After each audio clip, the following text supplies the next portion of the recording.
ये घर तो लगता ही नहीं, लगता है कोई सराय है। हाँ वाकई अम्मा। मुझे तो सर्दी लग रही है अब यहाँ। मौसम तो अचानक सर्द हो गया। क्या आज की स्पेशल शाम को अपनी गहरी बातों से नहीं सजाएंगे? जी हाँ बाबा, हम सब वेट कर रहे हैं। प्यारे बच्चों, तुम्हारी मोहब्बत हमेशा कायम रहे। एक दूसरे को यूं ही हमेशा मोहब्बत और नरमी से देखते रहो। ठीक हो गया?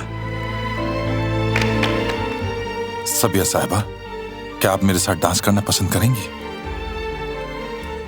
थैंक यू हसन साहब, लेकिन मुझे डांस में कोई इंटरेस्ट नहीं। शादी में माँ बनकर आने का मौका नहीं मिल सका, लेकिन इसकी बहन जैसी अजीज दोस्त गुल की शादी में इसके साथ खड़े होने की खुशी मिली। एक बार फिर से शुक्रगुजार हूँ।